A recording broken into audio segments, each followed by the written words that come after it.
प्यारे बच्चों, आज मैं आप लोगों के सामने फिर प्रश्नावली 5.3 के क्वेश्चन नंबर 4 लेकर आया हुआ हूँ। और मैं बिल्कुल जो भी प्रश्नावली पर चर्चा करने जा रहा हूँ उनका सीरियल क्रम में जो भी सवाल हुआ करता है सारे सवालों को मैं डिस्कस करना चाहता हूँ। आइए सवालों के दौर में चलते हैं। और ये सवाल जो 4 नंबर दे रखा है, क्वेश्चन नंबर प्रश्नावली 5.4 के सवाल जो दे रखा है, और ये लैंग्वेज को पहले समझने की कोशिश करिए।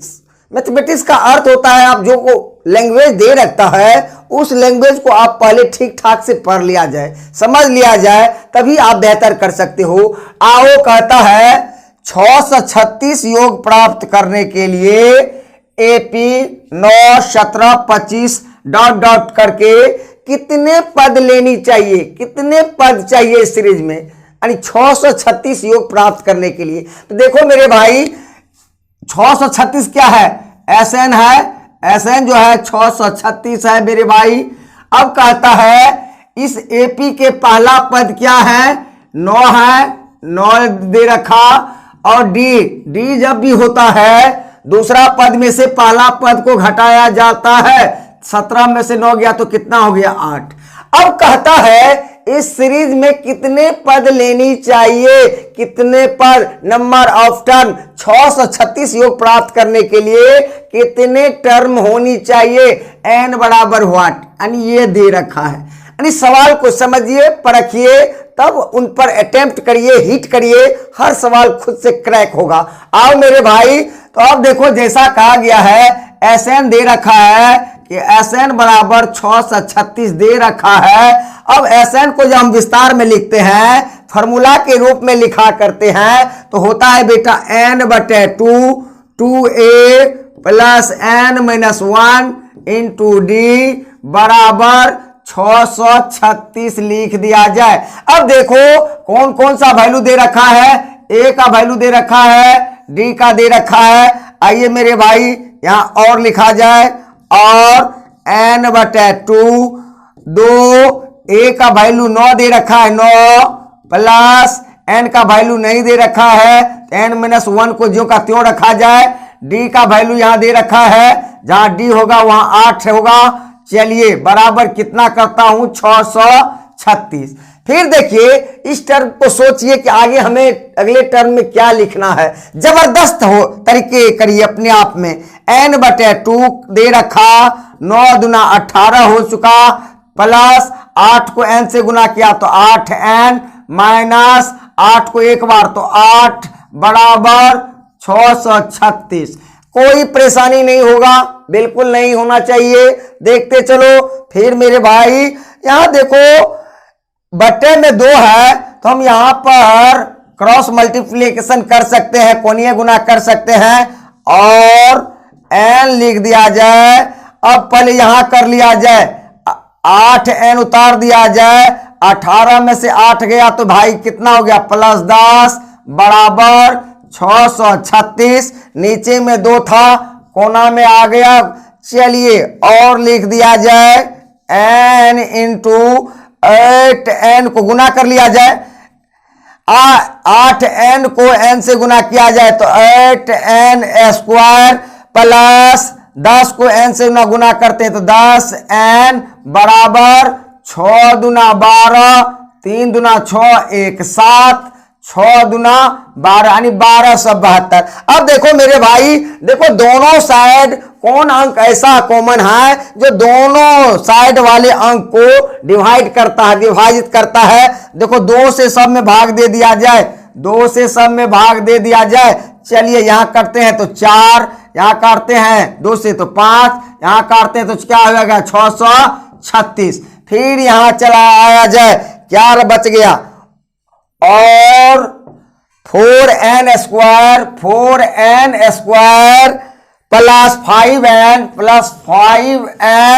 यानी प्लस 636 बराबर के दाएं है, बाएं और लाएंगे तो माइनस में हो जाएगा, माइनस 636 बराबर क्या हो गया, 0। अब देखो ये द्विघात समीकरण आ गया। द्विघात समीकरण यदि आ जाता हो तो क्या किया जाए, पहली अंक और अंतिम अंक को गुना करके बीच वाले अंक के बराबर पुराना होता है। तो 636 को 4 से गुना किया जाए तो कर लिया जाए 6 चौक 24 के 4, 4 तिया 12 दू 14 के 4, 6 चौक 24 1 25, यानी 25 से 6 चौक 24 के 4, 4 तिया 12 दू 14, 6 चौक 24 1 25, 25 से 44 का यदि हम गुणनखंड किया करते हैं तो उसका गुणनखंड बीच वाले पुराना है तो 53 गुना 48 होता है। बेटा देख लेना आप लोग। आओ मेरे भाई, और 4n square plus 53n minus 48n minus 636 बराबर क्या हो जाएगा? 0 हो जाएगा। आइए इस दोनों को करा जाए, इसको भी करा जाए, लिखा जाए मेरे भाई। दोनों में देखो क्या कॉमन आने वाला है? n आने वाला है। तो 4n प्लस 53 हो जाता है माइनस, इसमें देखो 12 से दोनों का डिवाइड होगा तो 12 लेता हूं तो 4n 12 चौक 48 माइनस 12 से 6 से 36 में भाग देंगे तो 53 बार में डिवाइड हो जाएगा। यहां माइनस है तो माइनस, अब प्लस यहां करेंगे, माइनस प्लस, तभी तो यहां माइनस होगा। अब देखो मेरे भाई बराबर क्या हो जाता है? 0। यानी कहने का अर्थ यहां माइनस कॉमन लिया तो यहां प्लस रखेंगे तो माइनस प्लस तभी तो माइनस होगा। चलिए आगे देखें। देखो कॉस्ट बराबर बराबर हो गया तो मैं समझता हूं कि मेरा गुणनखंड बिल्कुल सही है, परफेक्ट है। आओ मेरे भाई, और n माइनस 12 एक का गुणनखंड हुआ, दूसरा 4n plus 53, 4n plus 53 double है तो एक लिख लिया जाए, 4n प्लस 53 बराबर क्या हो जाता है? 0। पहले इसका बराबर 0 करो, इसलिए n माइनस 12 बराबर 0 लिखा, इसलिए n बराबर क्या हो गया? 12। और दूसरा को देखो, इसको लिया जाए, 4n प्लस 53 बराबर क्या रखें? 0, इसलिए 4n बराबर माइनस क्या हो जाएगा? 53, इसलिए n बराबर माइनस 53 बटे क्या हो जाएगा? 4। देखो n का वैल्यू एक पॉजिटिव आता है, प्लस 12 में है, एक n का वैल्यू माइनस 53 बटे 4 है। हमेशा मान जो होता है पॉजिटिव वाले होते हैं, पॉजिटिव वाले। 12 का n का वैल्यू कितना हो गया? 12। यानी कहने का मतलब 636 योग प्राप्त करने के लिए आपको ऐसा यदि सीरीज चलता हो तो कितने टर्म चाहिए? 12 टर्म चाहिए। कितने टर्म चाहिए? 12 टर्म चाहिए। बिल्कुल बातें आ गया होगा। बहुत सुंदर, बहुत बेहतर, क्यों नहीं। चलिए आगे नेक्स्ट सवाल को देखें। हर सवाल को देखते चले और उस पर खुट्टा गड़ाए रखें। चलिए सवाल लिख देता हूं। सवाल लिख देने से क्या हो जाएगा? सवाल को समझाने में बेहतर होता है और आप समझेंगे भी बहुत बेहतर से। चलिए नेक्स्ट सवाल की ओर चलते हैं। सवाल पहले उतार देंगे, बेहतर लगेगा।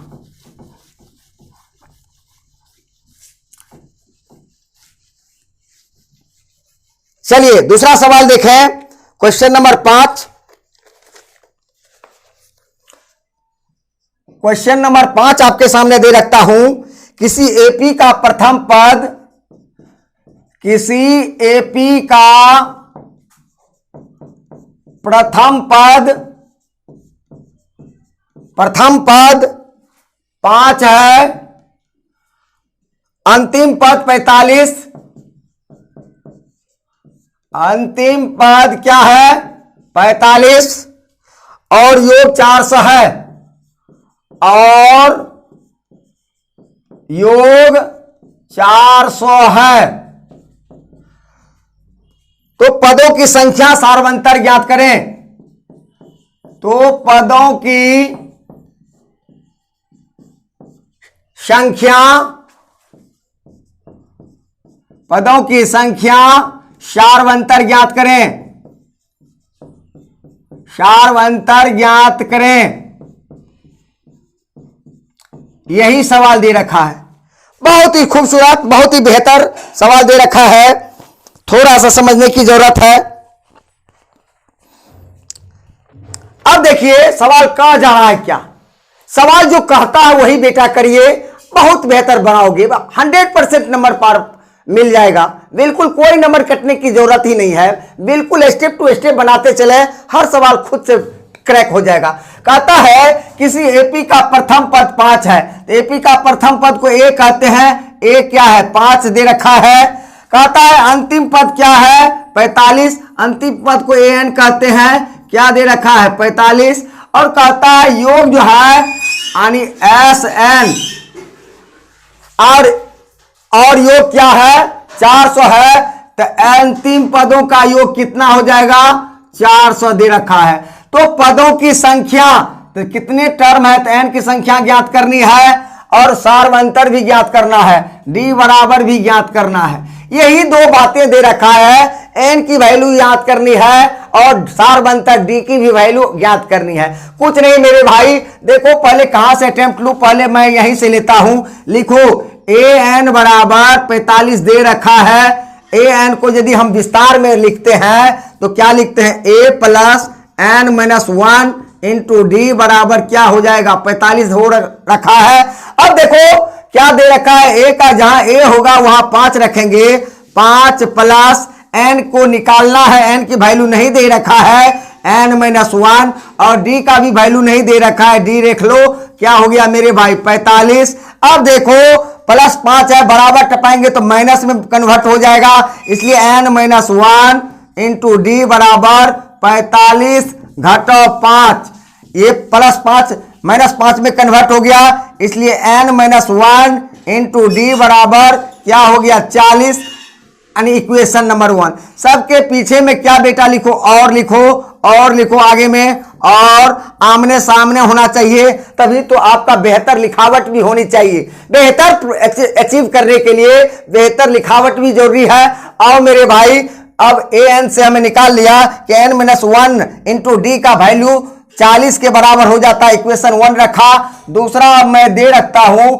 एस एन, एस एन बराबर क्या दे रखा है आपको 400 दे रखा है। तो हम जैसा कि जानते हैं एस एन का फॉर्मूला होता है एन बटे 2 plus N minus 1 into D बराबर क्या दे रखा है 400 दे रखा है। अब देखो मेरे भाई एन की वैल्यू हमें प्राप्त नहीं हुआ है, तो एन को हम ज्यों का त्यों लिखेंगे, एन बटे 2 लिख दिया जाए। 2 ए का वैल्यू दे रखा है, क्या दे रखा है 5 जोड़ एन माइनस 1 सॉरी, अब देखो एन माइनस 1 इंटू डी, यहां देखो 1 minus 1 into d, n minus 1 into d का वैल्यू कितने के बराबर 40, यानी ये तीनों अंक का वैल्यू दे रखा है 40। समीकरण किससे 1 से इंटू बराबर क्या हो जाएगा 400 फ्रॉम इक्वेशन 1, फ्रॉम इक्वेशन छोड़िए नहीं लिखना है। यानी कहने का मतलब एन माइनस 1 इंटू डी जो है 1 माइनस 1 इंटू डी का वैल्यू कितना दे रखा है 40, तो इसके स्थान पर 40 पुटअप दे रखा। अब मेरे भाई 2 को कोणीय गुना करेंगे तो 4 गुना 800 हो जाएगा। लिखा जाए पहले एन बटे 2 5 दुना 10 प्लस 40 बराबर 400 लिख दिया जाए। अब चलिए एन गुना 10 40 कितना हो जाता है 50 बराबर 400, ये नीचे में 2 है ऊपर में गुना 400 से हो जाएगा। चलिए काटिए, क्या सुन्ना सुन्ना कट गया, 5 से 8 8 दुना 16, एन का वैल्यू कितना हो जाता है 16। यानी कहने का मतलब एस एन जो है 400 जाने तक के लिए नंबर ऑफ टर्म की कितनी वैल्यू निकल गया 16। एन का वैल्यू हमें कितना निकल गया बेटा 16। अब हमें क्या ज्ञात करना है डी ज्ञात करने के लिए इक्वेशन 1 में एन का मान दे रखे। लिखो मेरे भाई क्या है कि समीकरण 1 में एन बराबर 12 मान रखने पर लिख लेना। यानी समीकरण 1 में एन बराबर 12 मान रखने पर बातें आ गई होगी। लिखा जाए समीकरण कहां है 1, यहां खोज लिया जाए n minus 1 into d, n minus 1 into D बराबर कितना दे रखा है 40 दे रखा है। समीकरण पहले 1 को देखकर उतार दे रखा। उसके बाद अब क्या करना है, जहां एन है वहां क्या है 16 है, तो बेटा एन का वैल्यू 16 घटो 1 गुना डी बराबर क्या दे रखा 40। 16 में से 1 गया तो मेरे भाई 15 को डी से गुना किया 15 डी बराबर 40, इसलिए डी बराबर 40 बटे क्या हो जाता है 15, 8, 5 से डिवाइड करिए, अब 5 दिया 15, इसलिए 8 बटे क्या हो जाएगा 3 हो जाएगा, यानी 8 बटे 3 डी का वैल्यू। अब मुझे एन का भी वैल्यू निकल चुका 16 और डी का वैल्यू 8 बटे 3 निकल चुका है, कोई दिक्कत नहीं होनी चाहिए। चलिए बातें बातों में समझ जा रहे हैं, बिल्कुल इजी और सरल तरीके से आपके सामने रख जा रहा हूं। आप लोग बेटा बिल्कुल ध्यान, काग चेष्टा बको ध्यानम, बगुले की तरह ध्यान टकटकी लगाए रखें, हर सवाल आपको बनते चल जाएगा। चलिए नेक्स्ट सवाल को देखें, क्वेश्चन नंबर 6 पर चलते हैं। पहले मिटाने तो दो, क्वेश्चन लिख के यदि बताता हूं तो आपको क्या होता है, फुल्ली कॉन्फिडेंस आपके साथ हो जाता है, और अंतर आत्मा से जब कॉन्फिडेंस आती है तो उनकी आगाज बहुत खतरनाक होती है। चलिए फटाफट आप लोग देखते चलो बेटा और आगे बढ़ते चलो।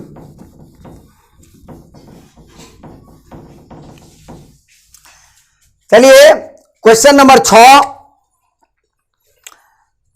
क्वेश्चन नंबर 6 बहुत सुंदर और बेहतर सवाल दे रखा है। पहले सवाल को उतार दिया जाए। किसी एपी के प्रथम और अंतिम पद, किसी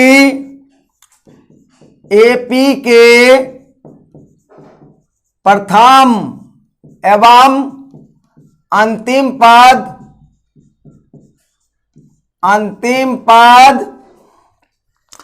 क्रमशः 17 और 350 है, 350 है। यदि सार्वंतर 9 है, यदि सार्वंतर 9 है, यदि सार्वंतर 9 है तो इसमें कितने पद हैं, तो इसमें कितने पद हैं, कितने पद हैं, एक तो ये कहता है, और इनका योग क्या है, और इनका योग क्या है,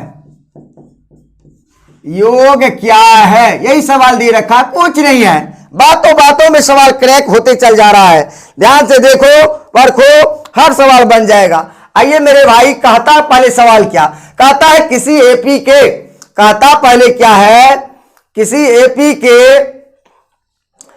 यानी कहता क्या है, किसी एपी के प्रथम और अंतिम पद, प्रथम पद और अंतिम पद। तो प्रथम पद को हम क्या कहते हैं, ए, प्रथम पद दे रखा है 17 और अंतिम पद 350, तो ए एन दे रखा है 300, आपको 50 दे रखा है। यदि सार्वंतर को डी कहते हैं, डी कितना दे रखा है 9, तो किसमें कितने पद हैं, तो कितने पद हैं, तो एन को ज्ञात करना है, और कहता है योग ज्ञात करें, एस एन बराबर व्हाट, यानी कितने पद हैं वो ज्ञात करना है, कितने पद हैं वो ज्ञात करनी है, और दूसरी बातें क्या ज्ञात करनी है, कितने योग हैं वो ज्ञाते करनी है। बातों बातों में देखो सवाल कैसे धराशायी होते चले जाता है। लैंग्वेज में यदि आ जाता हो पकड़ में तो सवाल में कुछ बनता ही नहीं, मैथमेटिक्स का मतलब ही कुछ होता ही नहीं है, बिल्कुल इजीएस्ट है। और पाया बच्चे इसी में फेल भी क्या करते, चूंकि कंसेप्ट नहीं रहने के कारण आप फेल क्या करते हो। आओ मेरे भाई क्या कहता है, देखो ए एन दे रखा है मेरे भाई, ए एन दे रखा है, तो लिखो ए एन बराबर क्या दे रखा है 350, कुछ नहीं करा। अब क्या करेंगे, एन को विस्तार करिए, A plus N minus 1 into D बराबर 350 दे रखा है। अब देखिए वैल्यू क्या क्या दे रखा है, ए का वैल्यू 17, तो यहां ए है तो 17 प्लस एन का निकालना है, एन माइनस 1 जो का त्यों उतार दिया जाए, डी का वैल्यू दे रखा है 9 बराबर 350। अब बेटा कैलकुलेशन पहले किया करो, और 17 प्लस 9 को n से गुना किया 9n माइनस 9 बराबर 350। यहां तक बातों में समझ आ गया होगा। फिर देखो क्या कहता है सवाल, ध्यान से सुन लो। 17 में से 9 गया तो क्या 8, तो 9n प्लस 8, यानी 17 में से 9 गया तो 8, बेटा 350 के बराबर। अब देखो 8 को बराबर के दाईं ओर लेकर चल जाते हैं, 9n बराबर 350 घटो 8, इसलिए 9n बराबर 300 क्या हो जाता है 42। इसलिए चलो काटो, 9 तिया 27, 9 तिया 27, 7 पद 72, 9 8 72, इसलिए n बराबर कितना निकल गया 38। अरे अब हमें n का वैल्यू पता चल गया, n का वैल्यू हमें मांगा था तो कितना निकल गया 38। अब क्या ज्ञात करना है, Sn ज्ञात करना है। मेरे भाई, मेरे दोस्त, मेरे जान, मेरे प्राण कुछ नहीं है, Sn बराबर दे रखा है। Sn को ज्ञात करने के लिए आपको चल आगे बढ़ना है। Sn ज्ञात करने के लिए Sn ज्ञात करना है आपको, तो हम जानते हैं Sn बराबर होता है n/2 प्रथम पद प्लस लास्ट पद। यही बातें तो एक फार्मूला सीखा था, दोनों फार्मूला होता है, दोनों में बैठाओगे तो दोनों तरह से निकाल सकता है। मैंने जानता हूं Sn बराबर n/2 होता है इंटू प्रथम पद जोड़ लास्ट पद, प्रथम पद जोड़ लास्ट पद। बेटा n का वैल्यू हमारे साथ 38 है, 38/2 और प्रथम पद दे रखा है, कितना दे रखा है, a का वैल्यू 17 प्लस अंतिम पद कितना है मेरे भाई, अंतिम पद को लास्ट पद कहा जाता है। अंतिम पदों का योग कितना है 350 है, अंतिम पद 350 है। अब मेरे भाई काटो, इसको क्या करते हैं 19, अब लिखो 19, इस दोनों को जोड़ो तो 350 17, 350 17 367, 367। अब मेरे भाई 19 गुना 367 को लिख दिया जाए, आपको जो रिजल्ट आ जाएगा 6973, 6973 रिजल्ट आ गया। यानी Sn जो है जितना पद दे रखा है उनका कुल पदों का योग 6973 हो जाएगा। हर बातों में हर सवाल को प्यार से देखा, प्यार से पढ़ा और हर सवाल को बिल्कुल अपने सलीके से सलीजे से आपके सामने दे रखा। क्योंकि पैसों की इस समय अभाव है, परीक्षा बहुत कम समय है और आपको बहुत सारे कार्य करना है, इसलिए प्रत्येक दिन मैं कुछ कम सवाल देकर आपको प्रैक्टिस कराऊं ताकि आने वाली परीक्षा में आप बेहतर कर सको। इन्हीं चंद शब्दों के साथ जय हिंद, जय भारत।